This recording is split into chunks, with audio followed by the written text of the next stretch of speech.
All right, Bigfoot Society, we've got the privilege of talking to Mike Scott tonight. He's an individual that's had a few interesting things happen to him down in Missouri regarding Bigfoot. But how's it going, Mike? Hey, it's going real good. I just appreciate you having me on. Looking forward to the evening. Absolutely. Well, Mike, let's get right into it. I know you've got some interesting things to share, so I'm going to go ahead and give the floor right over to you and share with us what you've experienced so far, if you don't mind.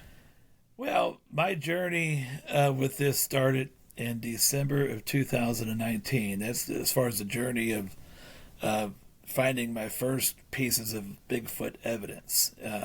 And it kind of goes back before then. I'm 58 years old, so I'd have been 54 probably at that point, somewhat around there. But I remember at age 12 checking out a book from the library and reading it called On the Track of Bigfoot. And that, and that stuff, that was published probably in the mid-70s, so that kind of covered things up to that point, what they knew, Jerry Crew and the footprints, Patterson Gimlin, things like that. And I thought, this is kind of cool. It's a cool subject. There's probably something to this, but it seems like everything is up in the Pacific Northwest. And I just left it at that. Then you get busy, you're playing sports in high school and going to college and getting on with your family and things like that. And totally ignored and forgot about anything Bigfoot. It never crossed my mind again until these cable TV shows started coming out. Monster Quest. That was one of the first ones I started watching. Finding Bigfoot, and you watch those shows, and they're made for TV. They're Hollywood entertainment, but then you're thinking that not everybody's lying about this stuff. There's got to be something to this. These guys really getting on TV and making these stories up, and so had an interest peaked, and then when my youngest of two kids, my son, when he got through playing college baseball, and we were just a sports family. We were, daughter's swim meets, his baseball games, all that stuff got done. He wanted to continue to have a hobby that we could do together, and he suggested hunting and fishing and things. We didn't do a lot of that because we were always doing the team sports and things. So I said, yeah, cool, let's do that. And in my county, Cape Girardeau County, Cape Girardeau, Missouri is where I live. We're about 100 miles south of St. Louis on the Mississippi River. A big conservation area in the north part of the county. I said, well, that's public land. Let's go up there, get the hunt licenses, and do a little shooting. Go up there and check it out, and for some squirrel hunting, and came across a set of footprints. December 2019. These footprints were 17 and a half inches long. They were about 8 inches at the widest part. They had about a 5-foot stride length. We saw about 4 or 5 steps. We saw right foot, left foot, right foot, left foot. You could clearly make that out. Toes. And it just floored me that I was looking at that. And my son even knew what we were looking at. You do the math. No, who has feet that big in December in Missouri that's going to be walking barefoot? Nobody. He's 6'6", I'm 6'5". We both wear size 15 shoes, and it just swallowed our boots up. And I'm like, it's got to be Bigfoot. But who would have thought right here? Who would have thought right here in Cape Girardeau County? I never would have thought that. Never would have believed that. And fast forward, that was December 2019. Well, what happened in March of 2020? COVID. They shut everything down. They closed my work down. I work at a high school. I teach high school. I'm the athletic director at an area high school. They closed us down. You couldn't go anywhere. Everything's closed. They can't keep me from going to the woods. So I started going to that same conservation area over and over again and looking around, and every time I would go, I would see more Bigfoot evidence. And then bring a friend, get a couple friends involved. There's 3 or 4 of us now doing this. And we're going up there. You go up there, and then after a while, you as you see the evidence, you hear the whoops. I guess if you're there enough times, they kind of recognize who you are, and then they start reaching out, and making some kind of communications to let you know where they're at. This one's up on that ridge, that one's up on that ridge. Hey, I got 3 of them watching me right now. I better get out of here. Get to the car, leave. Curiosity, come back. After 2 or 3 times of that, I'm thinking, okay, they're not going to hurt me, or they would have done it. So you just keep doing a little bit more. And then we decided, hey, let's couple primitive campsites up there. Let's camp out, pitch a tent, stay overnight. And I remember the first the first few times we did that. You get all these, and we did that. We bought all the spotlights, the game cams, night visions, all that stuff. Set up a perimeter of game cams, and we'd get nothing.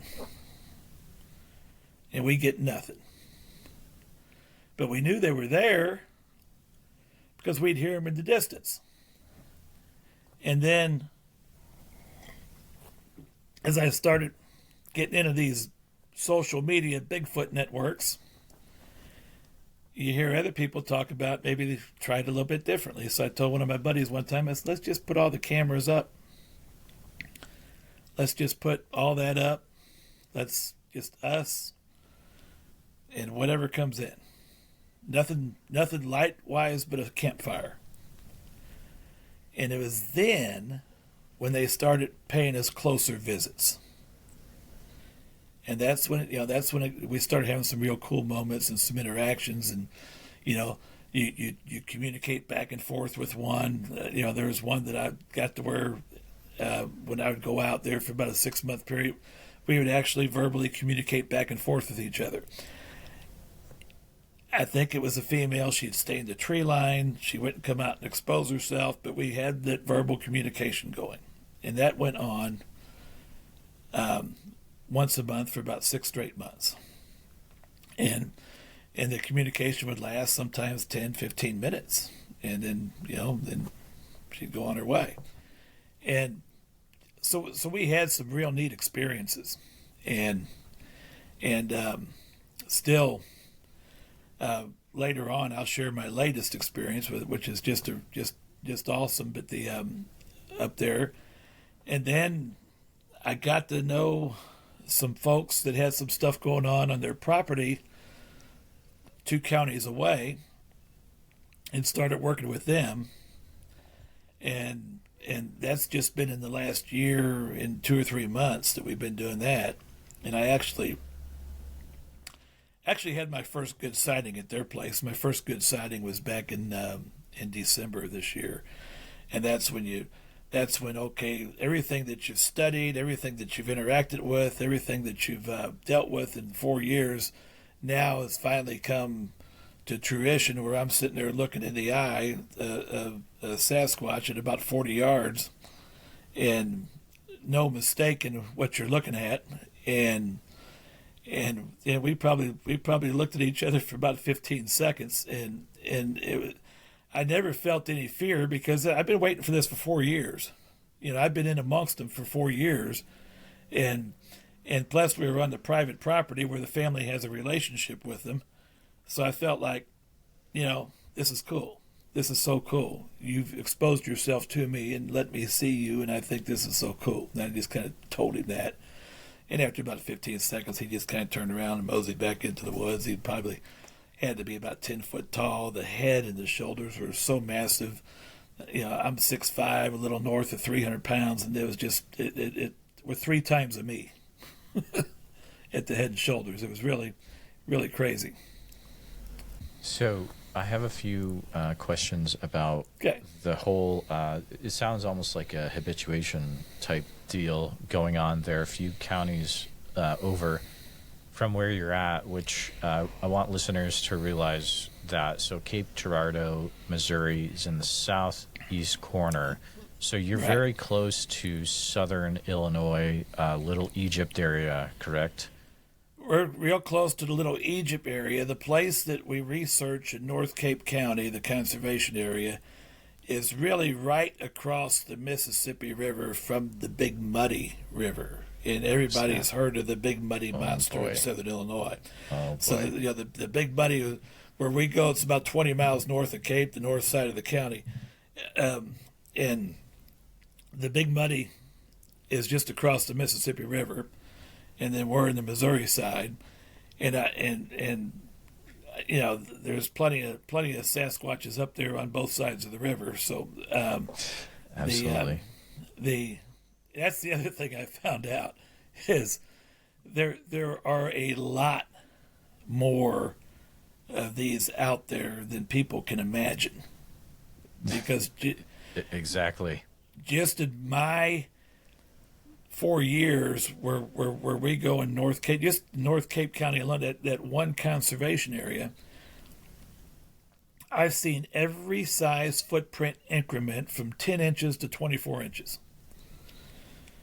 I've seen 10-inch footprints, 11-inch, 12-inch, 13, 14, all the way up to 24 inches. And I can take anybody. There's 2 places up there. I can take anybody up there on any given day and almost guarantee we'll find footprints because it's travel ways for them. And Wow. That's incredible. So the habituation area. So I'm curious right off the bat. So what kind of you said that they are having some kind of interactions, or is it a gifting type situation, or what type of interactions is this family having with the Sasquatch on this property? okay, those guys they've got a farm. They've got a little, they grow some produce. They've got some greenhouses. And it started with them that Sasquatch was coming and raiding the greenhouses. They didn't know what it was at first, and they thought people were doing that. Well, we're going to get those people. We're going to set traps. We're going to, then they find out it's not people. Or it could be people, depending on how you view the Sasquatch.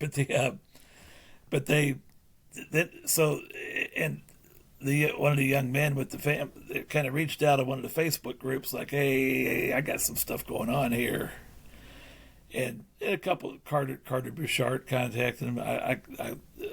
I got with him and they built a relationship with them and made my first visit out on their property about a year ago, January. And I suggested, in addition to what they have, because they learned to share their vegetation with the Sasquatch family that's on their, and I kind of suggested, I said, look, you got 2 options here. You could run them off, and they could turn right back around and make your life miserable, very much so, or you could learn to live with them. And the neat thing was that the Sasquatch wasn't taking all their stuff; they were just taking portions of it anyway, and they still had a fruitful farm. And then I suggested, in addition to what they're doing, we set up a gifting bucket and try a gifting program. So, and then we started that last January, and I just get the bucket and put the bucket up there at the edge of the woods, there, and put apples in it and peanut butter, jar of peanut butter, things of that nature, and started getting some interest. Of course, they really enjoyed the apples, and they didn't get apples at the farm. They enjoyed the peanut butter, but they would take here's the things we started noticing. They would take the peanut butter jar, take it back to the camp or wherever it is they stayed, And then when the peanut butter jar was empty and done, they'd bring it back and set it back in the bucket. And we'd put some of those little sweet and salty granola bars on there. They would tear open the wrapper, take them out of the wrapper, and then they would either put the wrapper back in the bucket or they'd stick it up there in a nearby tree limb just so we could see it so they're not littering the forest. And then we come back up and check, either them or me. We'd gather up the wrappers. They're all right there, and, and properly trash them. They leave little glyphs for us. And one glyph was in the shape of a human stick figure, and had very positive interactions. Of course, I'd go up once every 3 or 4 weeks to fill the bucket and visit them, and they, I wasn't seeing them. They would see them. They would have the interactions with them. They worked the farm every day, and I think the oldest kid in the Bigfoot group would, and he was probably about 7 foot tall. He would come down and shadow him and watch him work the farm, and curious, and they're working the farm and looking over their shoulder, and there's junior Bigfoot or whatever you want to call him, about 20 yards away watching them. And this kind of stuff went on with them, and they got to where they were fairly comfortable with each other, but when I would go up, I wouldn't see them. I'd see all the evidence, and then went up, did a couple overnights, like just a couple night times, spent the night up over, but still didn't heard them. But then finally, it was December when I was filling the bucket up. In December is when finally the one exposed itself to where I could see him when I'm in that family. And the one of the farm owners had seen him up there in the woods and was talking to him, and I said, "Do you see?" I'm finishing the bucket. And she said, "Yeah." She says, "Come over and take a look." And I went over and took a look, and sure enough, and she said there were 2 other, the younger ones, with him, but they had gone into hiding by the time I got over there. And he was, we just sat there and looked, about 40 yards away. And I said some real nice things to him. Said, "I hope you appreciate, the treats, and they're for you guys." And he just kind of swayed that head back and forth a little bit. and about 15 seconds, just turned, just kind of walked back in wherever the young ones went, I guess, following them back into the woods. So I guess he was coming to say, "Hey, thanks for the treats." I don't know. So, there's been so many years that you were getting into the subject, and then you finally have a visual, sighting, which everyone wants to have that. And how did that affect you emotionally during that moment? What were you feeling inside when you're like, I'm actually finally able to look at one? I just felt, my feeling was, this is so cool. And I have, at this point, it's been a 4-year journey for me to get to this point. Now, I had seen one evening that I know was a Bigfoot, but I couldn't it looked like a real dark shadow hopping from behind one tree to behind another tree, at about 25 yards during the evening hours when it was almost, pitch dark. And I could see that. And another time over in Madison County at the farm, I saw one peeking around the tree at about 70 yards, just kind of, you see the head pop. I didn't even recognize it until I start seeing the movement, because they pointed out, "Yeah, there he is up there. There he is up there." Where? I don't see anything but tree. Then all of a sudden you see the, boop, like a little bulge coming out, going back in. But never a good sighting to that moment. And it was that moment I thought, this is just so cool. Was there anything that surprised you about what you were looking at? Any details that were like, wow, this is different than what I was expecting, than what I've seen in pictures? I didn't realize, they call him Bigfoot for a reason. I've seen the prints up to 24 inches. This one's prints were about 20 inches. that I've seen multiple times, which probably about 10 foot tall. And the massive size of that head, no neck going down into the shoulders, and the conical of the head was very exposed too. I just didn't realize the width and the size were just that big. It's just, even though you hear, 10 foot tall, 800 pounds or whatever, it just, seeing it brings that to light that these things are really, really huge. and that's what, no flab on them at all. Everything is just solid body build. So that's interesting. So are you, go into that a little bit more. So I'm guessing there was some hair on the creature, but yeah. Are you saying that you could see under the hair as well? No, because it was in the shade of the forest. At about 40, I could see the dark hair, and I could see some of the facial features. I could, the eyes and the nose, that you can see was kind of didn't have a lot of hair on that area, but the rest of it you just see, and he was on all fours at the time, and I could see him from about the chest up. So I didn't really see the legs or the length of the arms, but even on all fours, he was almost looking me in the eye, and I'm 6'5". And when he turned around and he stayed on all fours, I could see the back. I could see down. He had a little silverish spot on his back, which they always told me they called him Silverback because of that. And I could notice that as it lightened up on the backside as he went in behind the. So that was, but it was just so cool looking at that, and and I didn't think. I thought, well, I just observed him. I didn't walk in toward him. I didn't, some people may run toward him to try to get a better look. I thought,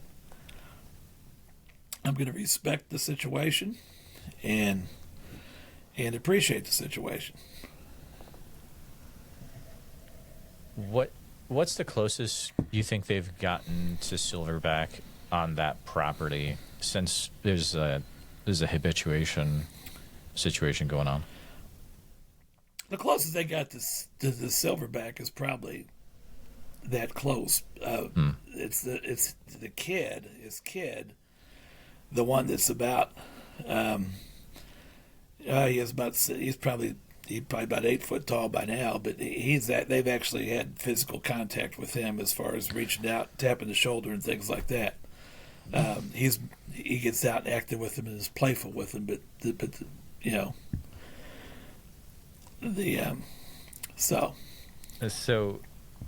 okay, that's actually something that doesn't come up. I can probably count the number of times that's come up on this show on one hand. Right. So you're saying there's situations in that where they are actually touching the juvenile, like tapping it on the shoulder, or like he'll come up if my buddy who's working the greenhouse, he's a young adult. He's probably close to 30 years old, but when he's working the greenhouse, the juvenile, sometimes if he's getting wood, or he'll come up, sneak up behind him, tap him on the shoulder, and then jump back about 6 or 7 feet. He'll turn around, there he is. Sorry, I misunderstood. You're saying the juvenile is tapping him on the shoulder. Yeah. But the juvenile's about 7 to 8 foot tall, though. He's a good size, like a teenager, and he'll be inside the greenhouse and working the greenhouse at night. The juvenile will open the greenhouse door and walk in and, kind of look at him, watch him, and so he's had very, very close interactions. So there's two ways you could take that. I mean, if I'm pretending I'm the guy in the greenhouse, it could either be, he's messing around, he's trying to prank me, he's having a good time, or he's saying, hey, I could take you out if I wanted to, but I'm just gonna do a little tap on the shoulder, but I'm here, you know. Man, Probably a little bit of both. You know, I don't know. yeah. The you know, they had a one particular day, as he described it, he was in the greenhouse, and as he's come to exit the greenhouse, the juvenile was holding the door closed, like, you know, somebody pranking, they're going to hold the door closed and not let you out or not let you in. He says, I'm like, you know, he says, so I give it a real hard push, and I catch him off guard, and I pop the door open, and then he slams it shut and jams and smashes my finger with it. He goes, and I start screaming because I'm in pain. He runs off. I go take care of my finger, and then from the creek bottom, that we called it fool's gold when we were kids. Those old rocks that had what looked like the quartz on there and stuff like that. He delivers him a quartz rock as a I'm sorry gift. The next day. So, Really? Yeah, but speaking of rocks, so you have quartz in the area. Do you have any other big deposit types of, or mostly big deposits of certain rocks? Mostly it's a big limestone area. Okay, cool. Not then like you got granite. Then you got the granite. Probably over where they're at, there is some granite over in Madison County where they're at. They're about 65 or so miles to the northwest of me where these guys are at. But and there is granite over there, over in our area, and closer to the river. It's mostly just limestone, and so they're over kind of in the foothills of the Mark Twain National Forest and the Missouri Ozarks. Over in that, they're kind of on the eastern edge of the Missouri Ozarks. And I was just looking. I was like, I've got to see where Madison County is, and I was like, oh, Mark Twain National Forest, dude. Yep. So yep, that's it. And then where we're at is closer. You know, you go up and down that Mississippi River, and there's going to be Sasquatch activity all up and down through there on those bottoms. Why do you think that there's so much activity in this corner of Missouri / Illinois? I just think the river bottoms with the thick forests. You know, you got Shawnee National Forest over there on the southern Illinois side, and then all the tributaries going into the river, up and down the river, the creeks and the sloughs and the smaller rivers. It gives any type of predatory animal a perfect habitat. You got water source, you got food source, you got plenty of thick woods covered, and it's a perfect habitat for if you're living off the land. Absolutely. Plenty of vegetation, plenty of game, to hunt and eat. So, you mentioned earlier. So you're in the area of Murfreesboro, then? Yeah, we're right. Murfreesboro is probably across the river in 30 miles to the north, maybe something like that. And that's such a fun story from 1973. I mean, listeners, if you don't know about the Big Muddy Monster, there's a great there's a great documentary out there. There's a great book. Now there's a festival. I got to get down there. I can drive down there. It's probably 7-8 hours from where I'm at in Iowa, but I hear it's a great one. But have you ever, if I was down there, I'd be like, what if the same Bigfoot is somehow connected to the stuff I'm researching? That'd be wild, man. Are they the same? To me, I think there's just different groups, different clans. I think they got clans over there, they got clans over here. I don't think they're using the river to go back and forth or anything, but they could be. I don't know, but there's just, to me, the evidence shows that there's plenty of them in certain areas. Now, and Another spot over in Madison County that I've had some activity is another person's private property, and that's we sat there. He and I sat there one night, and we had the eye shine of three of them, within 30 yards of us, and just watching that. Somebody told me a few years ago, just you don't have to go trekking through the woods. Just build your fire, enjoy each other's company. Their curiosity, they'll come and check you out.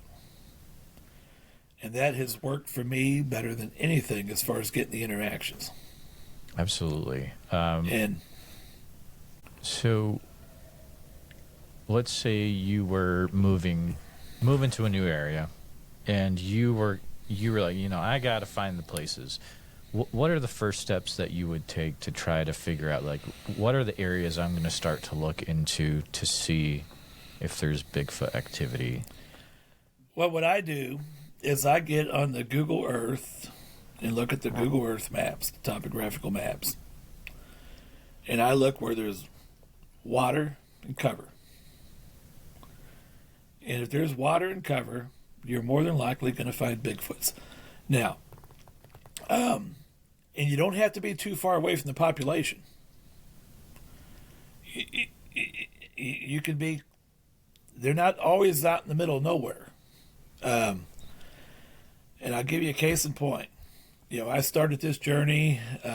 My sister got involved in it with me. She actually had a sighting on the road one night and has her own story. She did several of my shows when I did my podcast, Understanding Bigfoot. We put 37 shows out there. I hadn't done one in about a year. I'm just kind of don't know if I'll get back and do it again. I may just not. But she did several shows with me. But we had parents, we had family members told us, nah, you guys are crazy. Right? I'm sure you've heard that.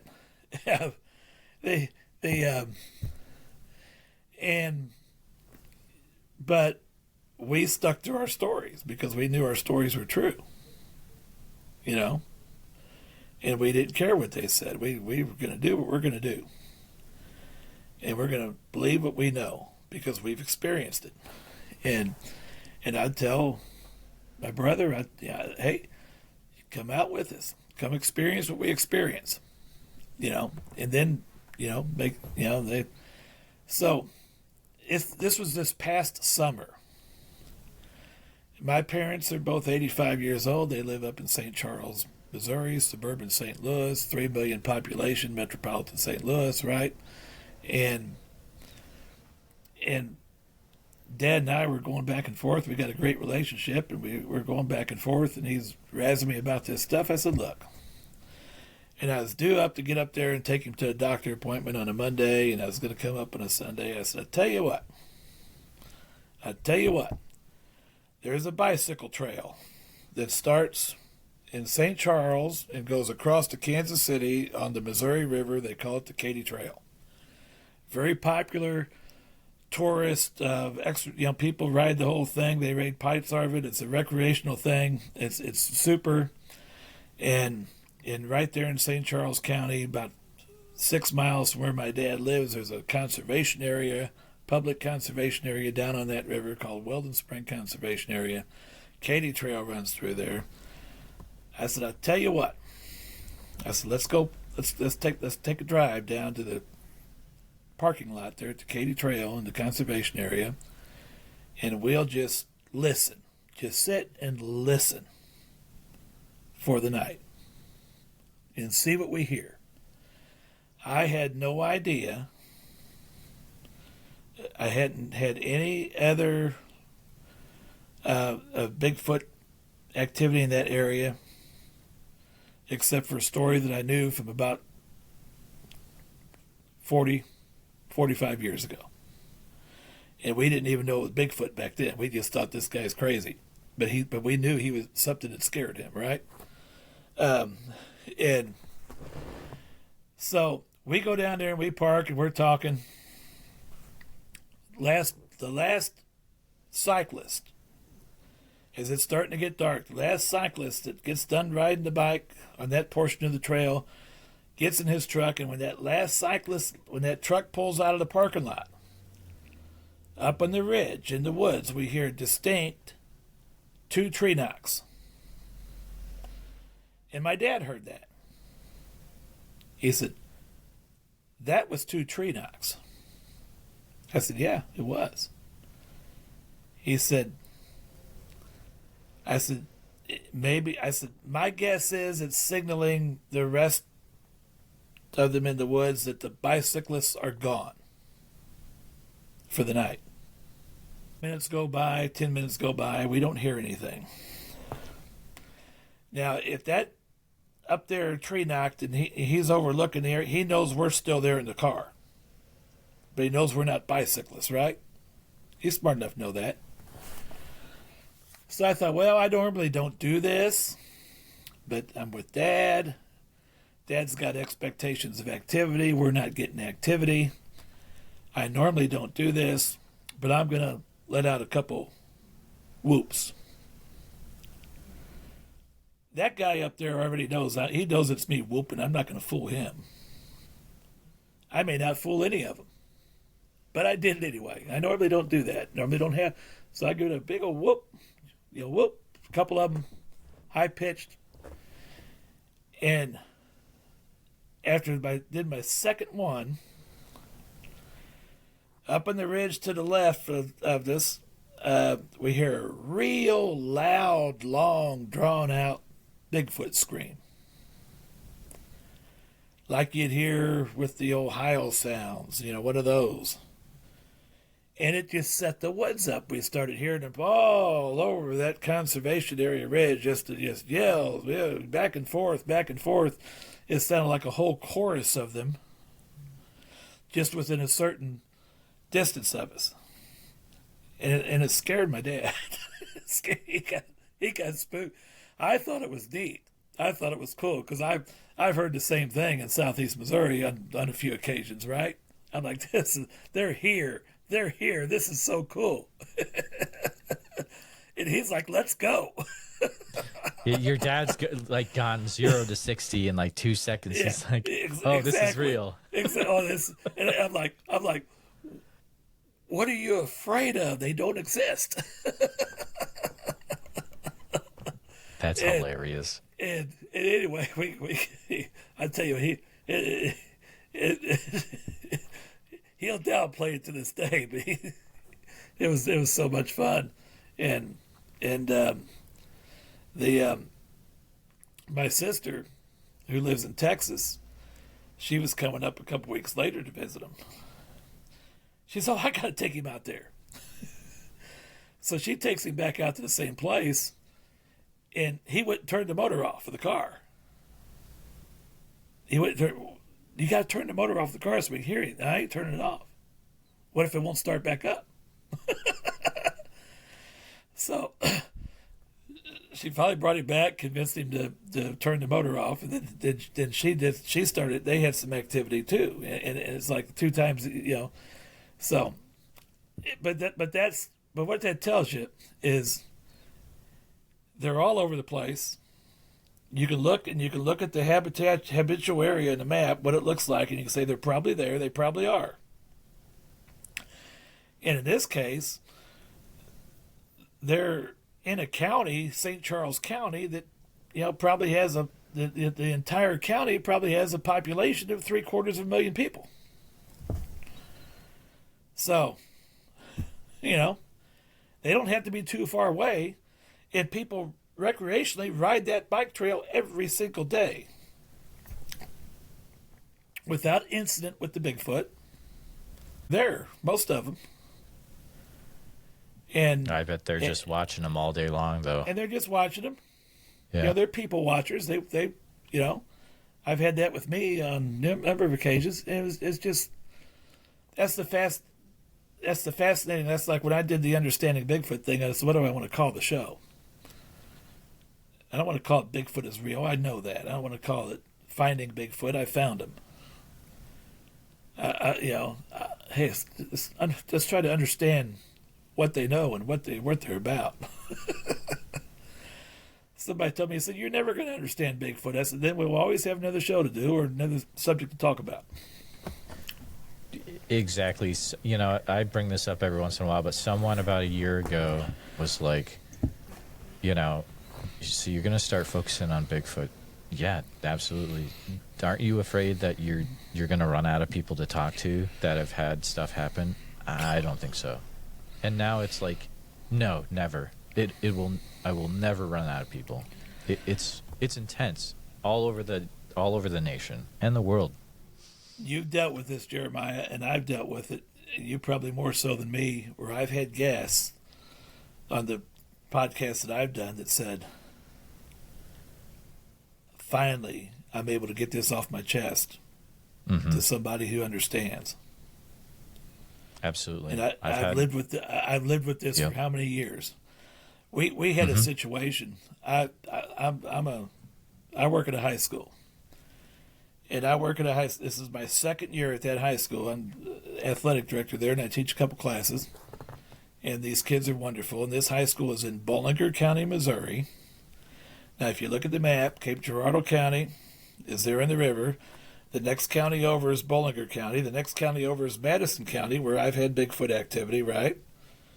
So it's safe to say if Bigfoot are in Cape Girardeau County, Bigfoot are in Madison County, they're probably in Bollinger County too. They are. It's a rural, wooded county. But most of the people don't know that they are. Because and so these kids, they find out a new person's coming to town. He's not from there. He's going to be, athletic director, teach classes. They get on there and they stalk you on social media. And they find out this nutty guy's into Bigfoot. So, they start razzing me, and they had, I was doing podcasts, and I was telling my guys, I'm telling you. And this year, this is just we're still in March. This is this month. This is the first of early this month. One of our seniors, female student, going to be valedictorian in the class. She, basketball player, over 1,000 points in the basketball team career-wise. Good. You're all-American kid, right? She says to me a couple months ago, "There's one thing I want you to do for me and a few of others before we graduate." I said, "What's that?" She says, "Take us out to the woods and show us what you know you're seeing. Put up or shut up, Mr. Scott." I said, "Okay." So I got the school to let me they sponsored to let me take these kids out on a field trip. You remember the old field trips in school, right? You go to the zoo or go someplace that.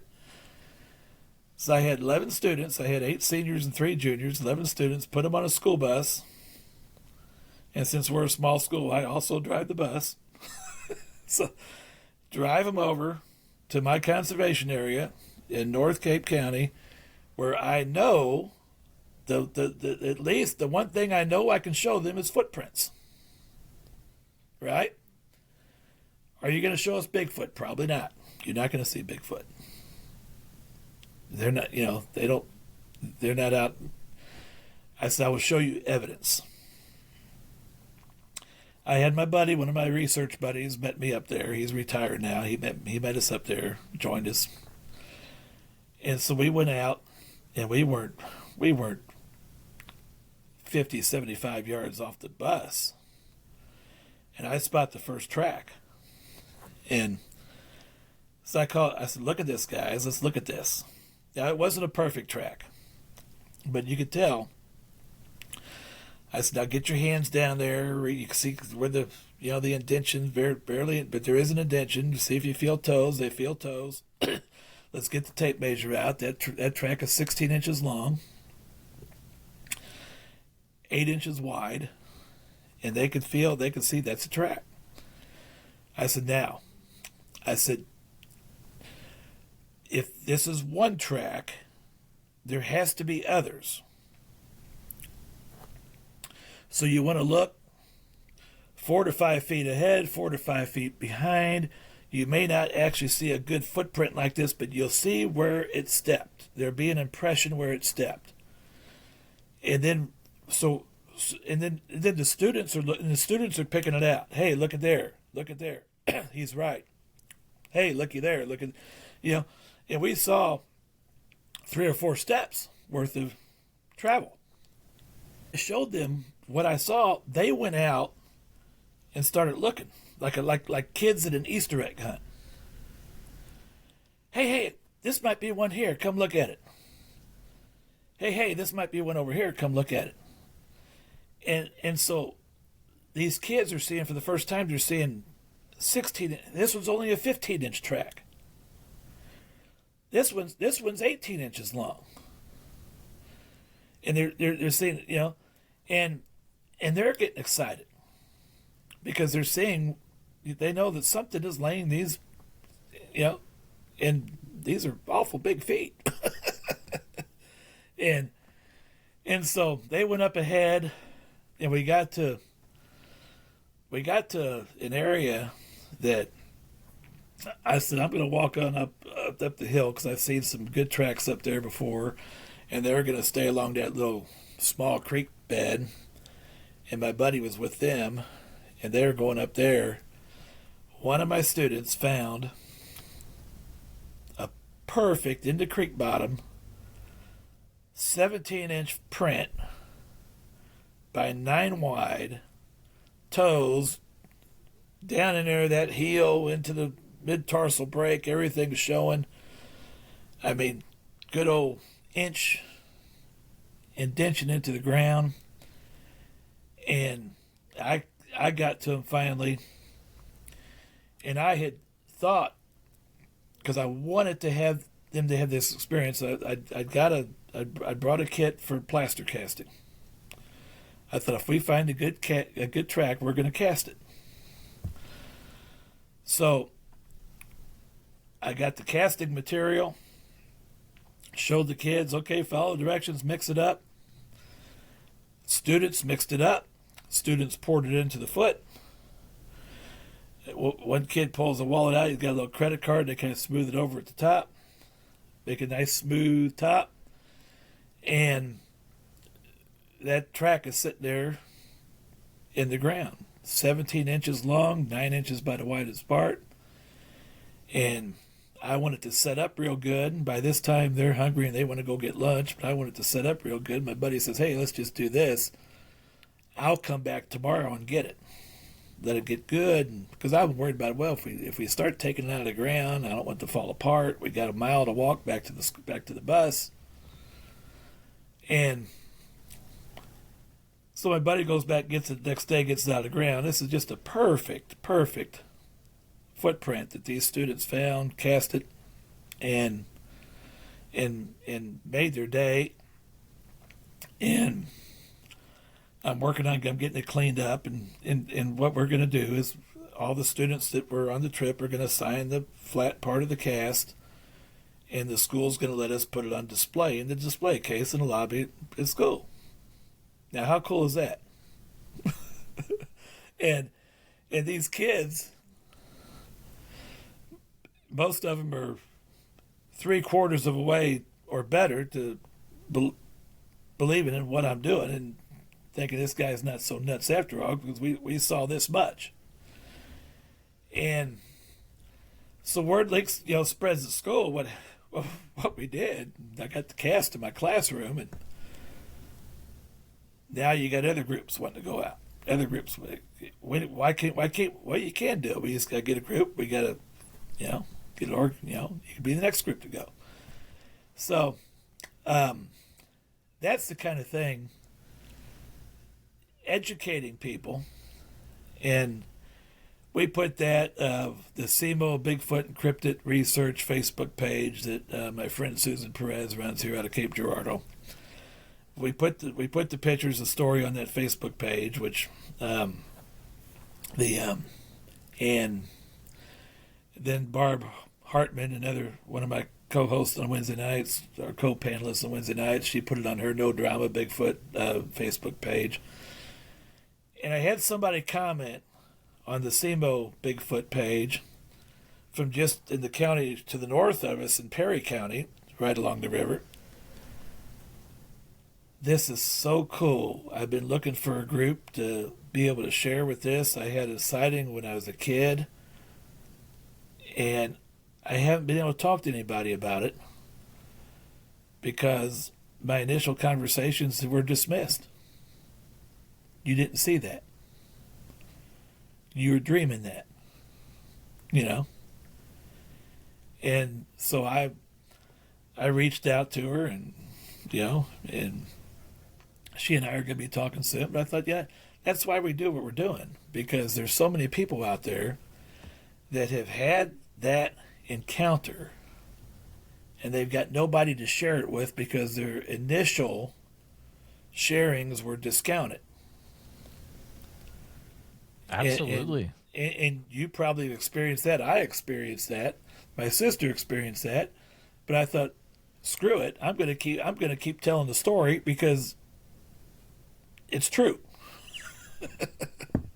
And yeah, that is so cool that you were able to take some kids out from the school and kind of open their eyes to what's really out there. But a question I wanted to ask you. You might have an interesting viewpoint of this because you have had that visual, face to face. It's a basic question, but so what do you think Bigfoot is, if you had to categorize? Well, you hear a lot of talk about that.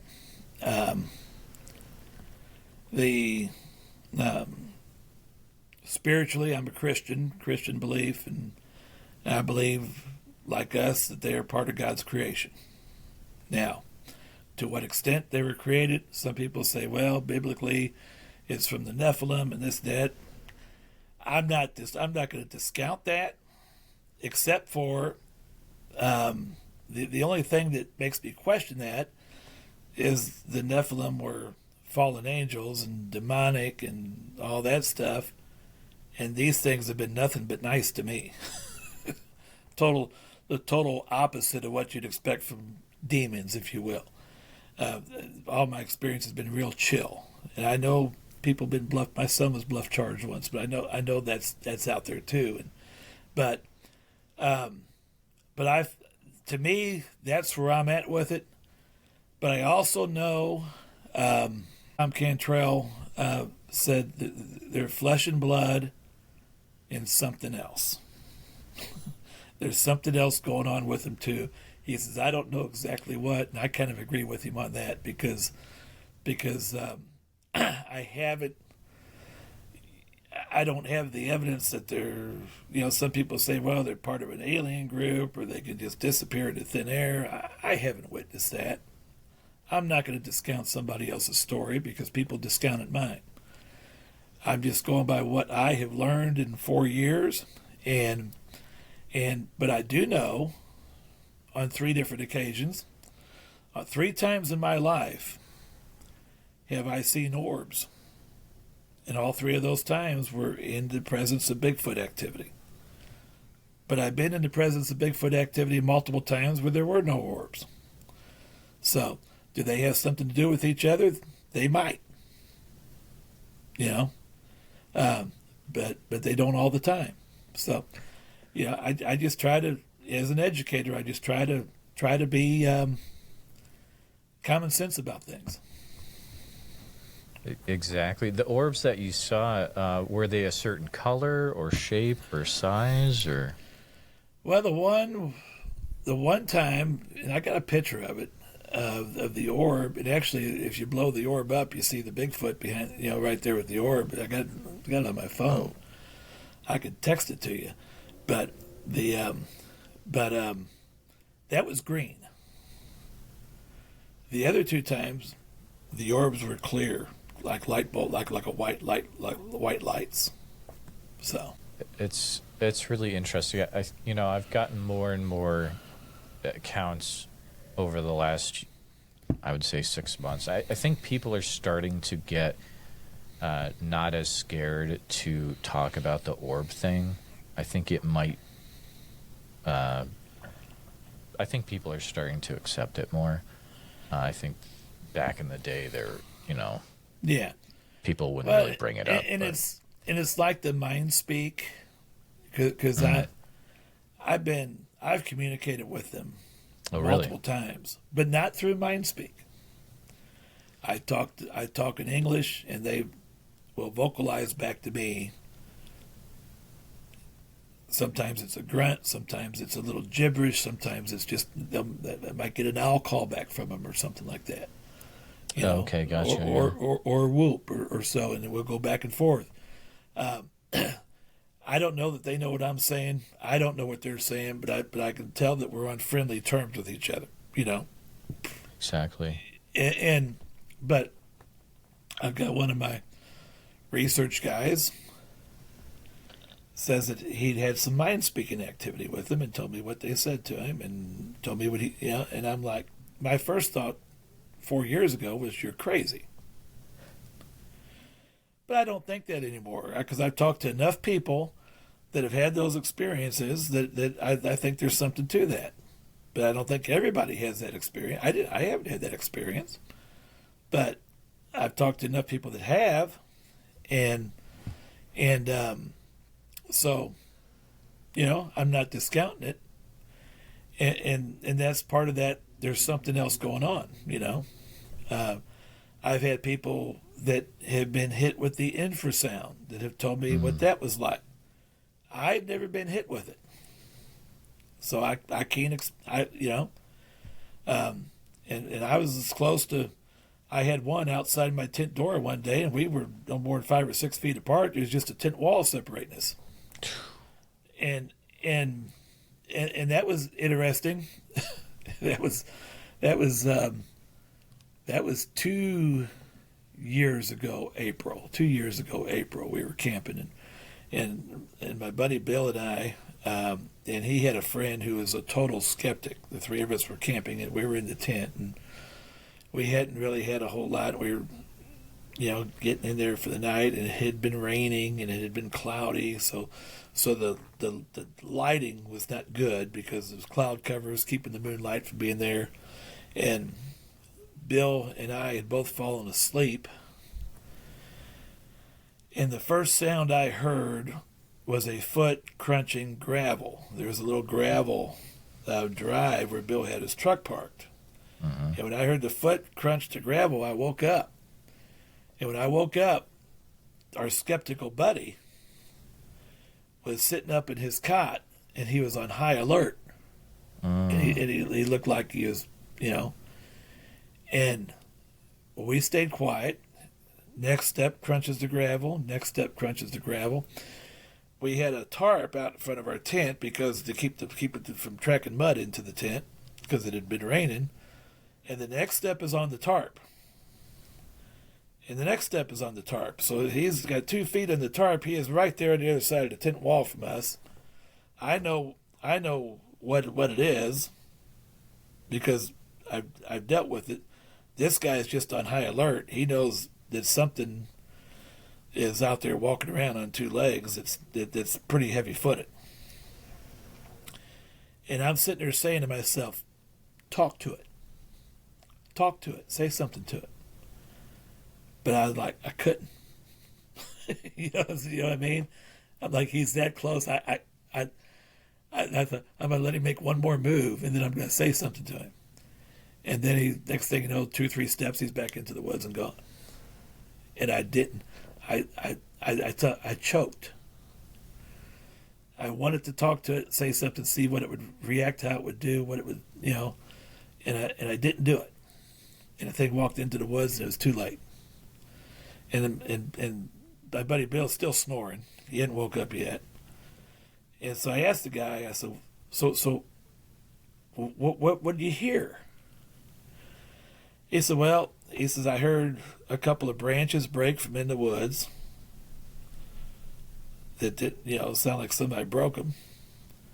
He goes, the next thing I know, it's messing with things in the back of the truck.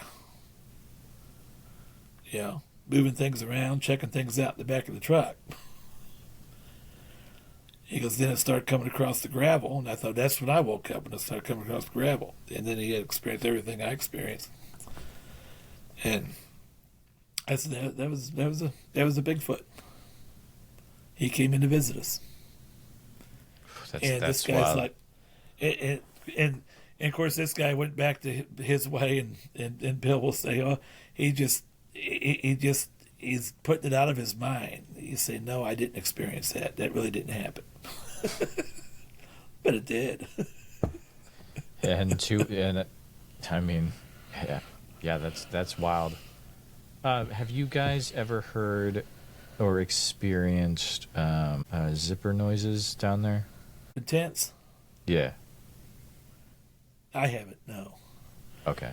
Have you heard of that down there at all? Well, we got a young man who is, he came to our group as a total skeptic, come to one of our meetings when Susan advertised these meetings. She'll have a quarterly luncheon somewhere, and he camped with us one night, and he had a little individual one-person tent that he set up about 20 yards from the other tents, and he had the strings of the tent. Okay, the strings. He said something was like picking the string like a guitar. You know, ding, ding, ding, at night, overnight.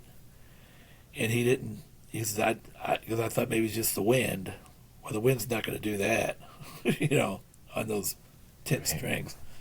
And I said it was probably a Bigfoot that come in and because there's no other animals just going to sit there and do that to the string while you're in there sleeping. Based on the things we experienced and stuff like that, I said it was a Bigfoot that come into the camp and was doing that. And that's the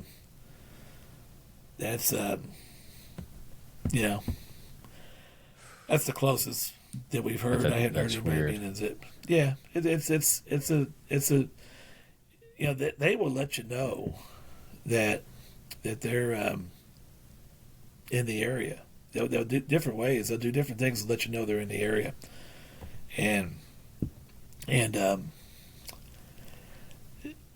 so you could. Like in my case, I'm like, should I unzip the tent and go out and see this thing? Right. And I'm like, in your mind, you're like, well, how will it react if you do that?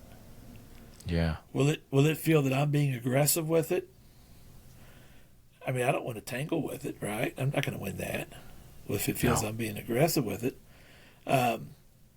Is he coming in and doing this much, but he doesn't want me to, or do they actually want me to come out and have interaction? I don't know the answer to that at this point. And that's why that night, like I said, I choked. I didn't do anything, and let it walk off. And then you just have that regret. Like my first time I went out in Iowa, and I was just so excited, and I was like, texting different people. I was in my tent by myself, and I was texting random people, and Shannon was like, you gotta do the baby cry sound just to see what happens. I'm like, I'm not gonna do the baby cry sound, and she's like, just do it, and I was like, nah, I'm not gonna do it, and I regret. I wish I would have done it, because it's like you. But that kind of can set off a lot of things. That can set off actual predators as well. So maybe you want to be careful of that. But that's why I try not to yell and do all that stuff. I try not to do that. Because you don't know what you're communicating. You don't know what else you're setting off. Things like that.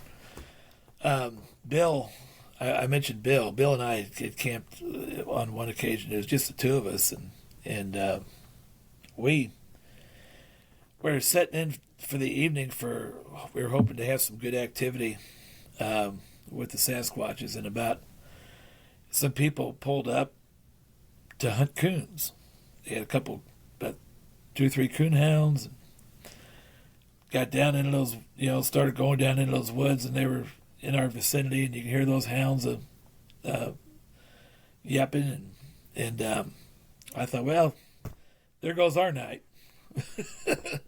And I guess at some point into their coon hunt, we heard the loudest Bigfoot roar that we had ever heard. And I mean, this was your Ohio howl on steroids if you're there at the time. And we never heard another yap out of those coonhounds. And I was kind of getting worried. I thought these dogs, And then about 10 minutes later, you could hear the hunters throwing these coon dogs in the back of their truck, and then peeling out of the gravel and getting out of there. And I thought, I wish I knew who those guys were. I'd love to talk to them tomorrow and find out, and then my next thought was, I hope the Bigfoot doesn't associate us with being the coon hunters. Right. Because we're up there in the tent. We're vulnerable, right? So I'm thinking, you start praying then. Yeah. Well, about an hour later, we hear from out, we're in the tent. It's, we hear, and this is instance, we hear a hoot owl, immediately followed by a little up-down whistle, and then some rock clicking. What sounded like rock clicking. Hoot owl, up-down whistle, rock clicking. Hoot owl, up-down whistle, rock clicking. And this is going on. And they're probably about 40 yards from the tent. And we're hearing that. And I said, Bill. I think they're talking to us some way or another. Bill's a good whistler, so when they got to the up-down whistle, he replied with an up-down whistle. Then the hoot owl and the rock clicker quit. They started whistling back and forth to each other. And this is going on. Whistle, whistle, whistle, whistle. And I said, and this is when I got the guts. I said, let's walk outside the tent. This is so cool. Let's walk outside the tent. So we walked outside the tent, and they continued. He whistled, he whistled, he whistled. They go back and forth. They're down there, and they're in the trees. And I'm thinking, just come out and show yourself to us. And it wouldn't do it. And finally, the whistling stopped, and okay, I guess they're not going to show themselves to us. So we go back into the tent, zip it back up, lay back down, and then once we're settled into the tent, behind us there's a gravel parking lot, and all of a sudden you can hear them walking across the gravel parking lot on the other side of our trucks. Step, step, step, step, step, step, going off to where they're going. and they're incredible. They are incredible. That's wild. Yeah. Have you heard of any situations? You said something a while back, and it made me think of something. And so the question I have is, have you heard of any situations where Sasquatch has made people's lives miserable in your area or state? Yeah. I'll talk about a couple of...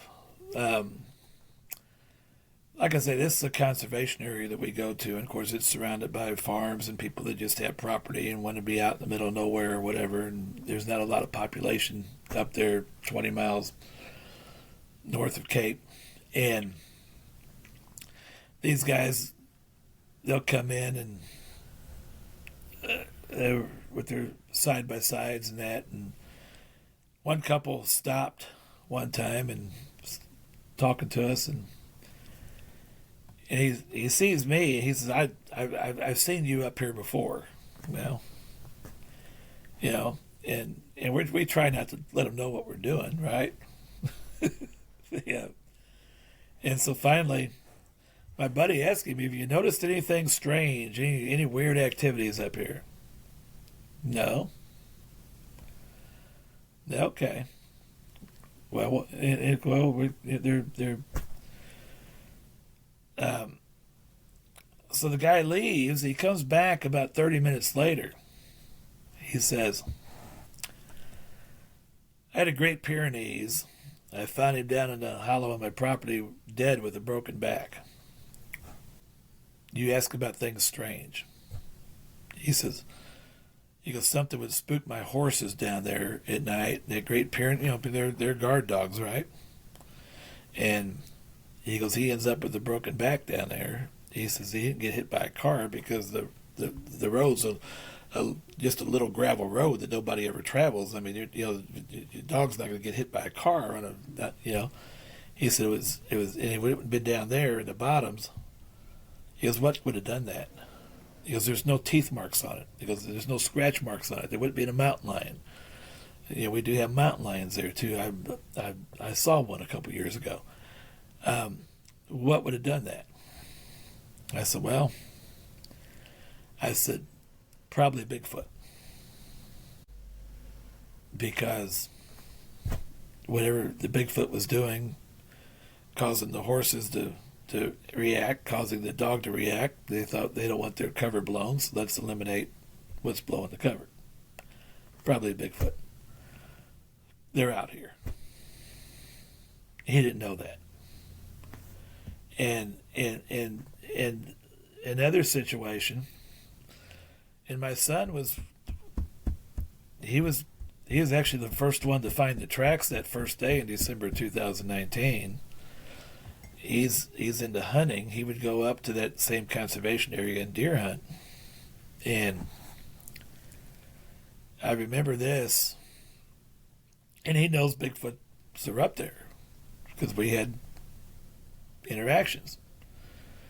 But he'd still go up there and he'd deer hunt. And other people deer hunt. It's not like people don't, they're not up there killing hunters, right? And they know hunters are in the woods and when the hunting seasons are. He tells me, he says, hey, I'm going to a new place in the morning that I hadn't been to, but I think it's a real good spot to go. I said, why don't you, and he lived here in Cape at the time. I said, why don't you come over and get me? I'll go out with you and sit with you. And next morning, I get up. It's about 5:45 in the morning. I get up. I let the dog out, and I get a text digging on my phone, and I don't have my glasses on. Oh, Ramsey's on his way over. Well, he's a little late. He should have been over here 30 minutes ago, maybe. So I ignore the text and I start getting dressed. Well, then 5 minutes later, the phone's ringing. And I picked the phone up and I said, I'm just nonchalantly, where you at, man? And he's breathing heavily into the phone and sounds real shook up. And he says, I'm up here in a field. I said, oh, you went up there hunting and you didn't come over and get me? I thought you were going to come over and get me. Dad, I'm up here in a field. I just got chased out of the woods. I said, chased out of the woods by what? He says, you know what? You should have come and got me. Well, what would you have done? I said, I don't know. I said, I said, come home. I said, we'll go get some breakfast, talk about this, and we'll go back up and check things out. And the area that he went when we got there, there was a game trail, perfect deer, game trail. And this area had two arched, long, thin trees arched kind of over the game trail. And, they'll do those tree arches, and I don't know if it was just a sign like it's a good spot for us. Whatever. I just theorized it as he went to hunt that morning where they wanted to be, and they didn't want him there. And he had a little spotlight headlamp to get into his place at pitch dark, and he couldn't see the Bigfoot. There probably were maybe two of them. They growled, screamed at him, broke trees, shook trees, chased him, probably bluff charged him. He couldn't see. He didn't fire his rifle. And I've told him, don't shoot unless you absolutely have to. I said, everything I researched, they will let you leave the area. Just leave the area if you run into something like that. I said, everything I researched, they'll let you leave the area. As soon as he got to the field, they left him alone. As soon as he got out of the woods into the field, they left him alone. And we went back to the spot. I saw a couple of 18-inch footprints in that area too. That I spotted. I said, yeah, you were wrong place at the wrong time. And then the next time he calls,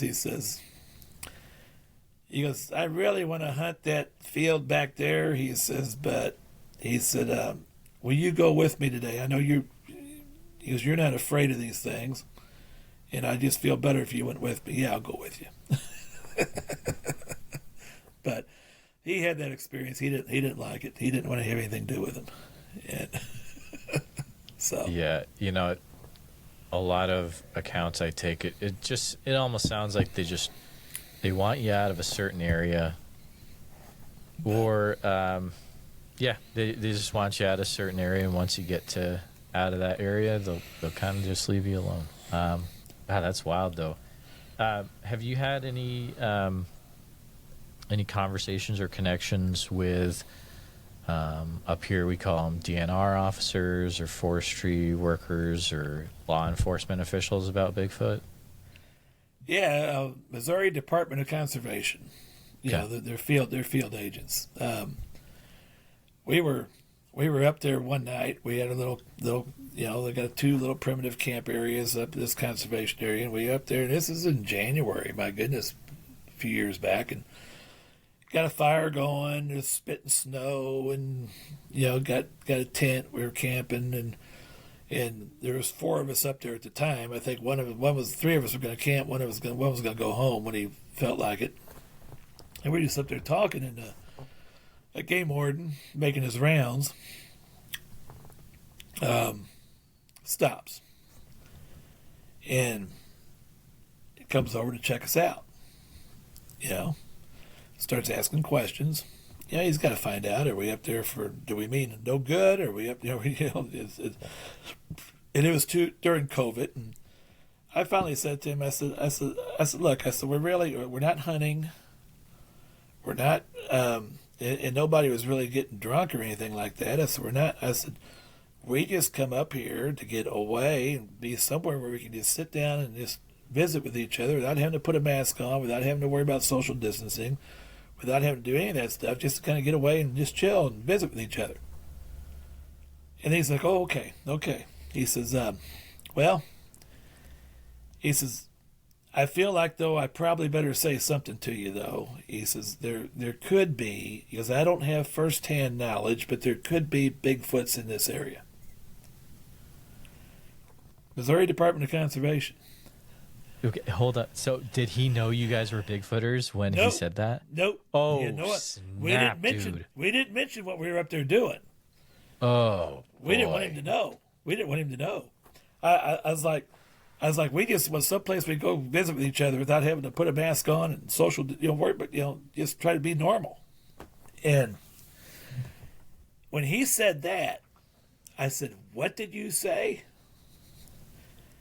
I don't have firsthand knowledge, he said. I'm just telling you from some things I've heard, there might be some in the area. Just beware. And then my buddy says, that's why we're here. That's what we do. And then, okay. So I said, so I showed him some pictures on my phone of some footprints I had. This one here, I took that picture 300 yards right over there down by that old barn. This one here, these were cast over here on the other side off the boat ramp. Different things like that. He's like, whoa. Yeah.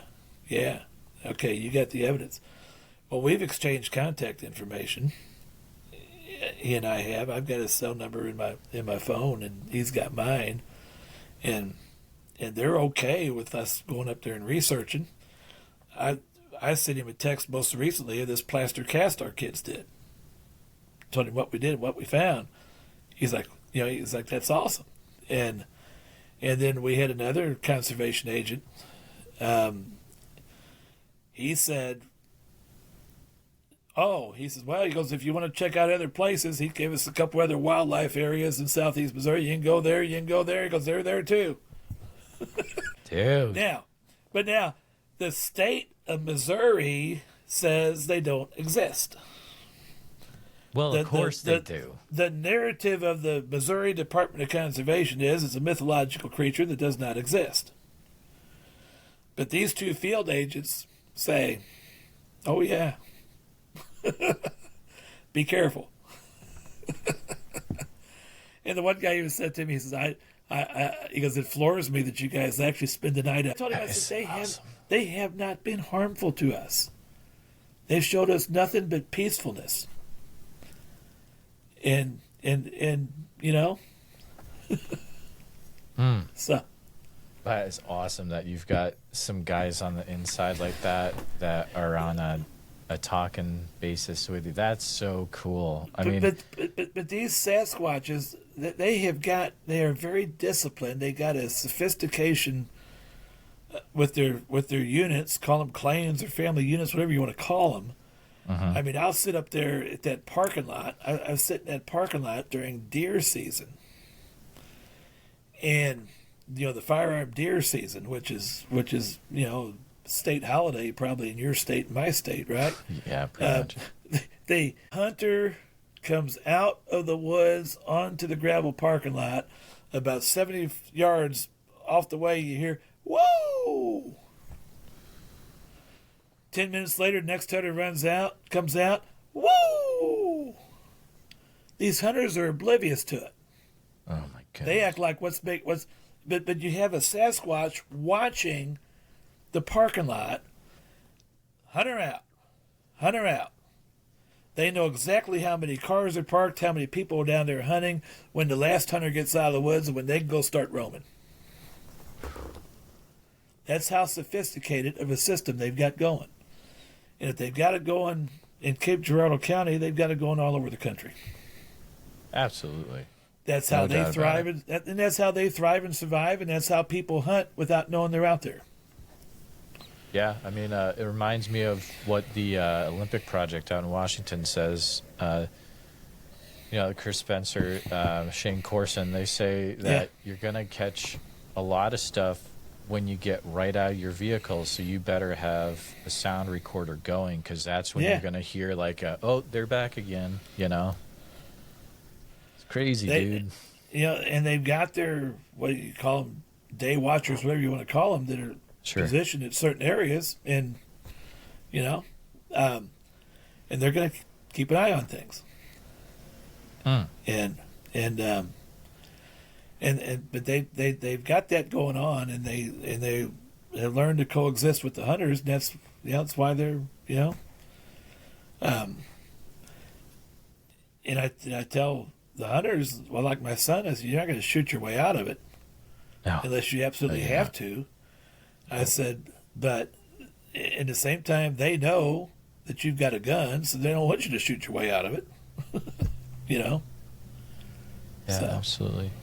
To the side, if there's a conservation officer, DNR, or whatever, you'd be labeled in your state, and about Bigfoot, or you had an experience and you want to reach out, you can reach out to me, bigfootsociety@gmail.com. Even if it's just to chat off air and off record, that I have no problem with that. I talk to a lot of people off record. But Mike, have you heard of any situations where could be like a Bigfoot related to like a missing 411 type thing, or like it could have been responsible for a person that was missing or anything like that? They had a situation about a year and a half ago down here in southeast Missouri. where a deer hunter went missing. And he was from Sikeston, which is 30 miles south of me. But he was over in the Mark Twain area, over in east, probably west of Poplar Bluff, down there around Current River and that area. And he went missing, and they found him dead a couple days later.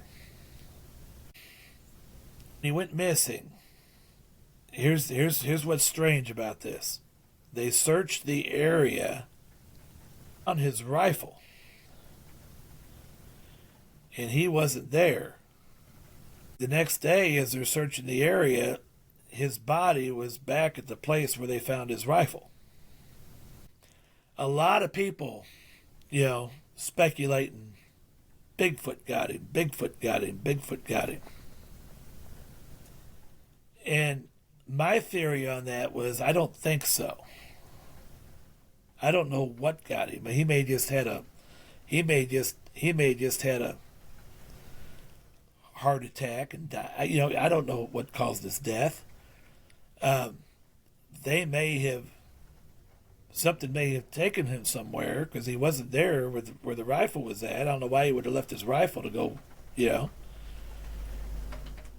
And when they found the body where the rifle was the next day, my guess is that possibly a Bigfoot brought him back to that spot, knowing they were going to look, that's an area they were looking.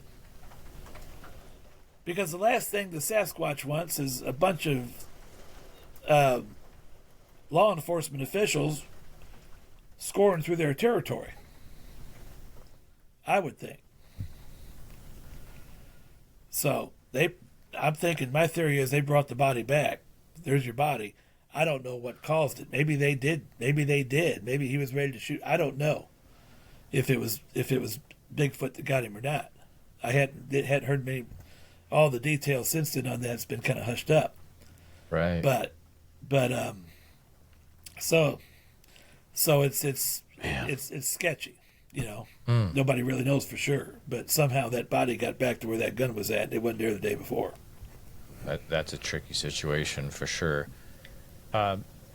You hear in Oklahoma a lot of, there's a few instances of, Bigfoot trying to get into houses or becoming extremely aggressive. Is that a thing that you guys have to deal with down in southeast Missouri ever?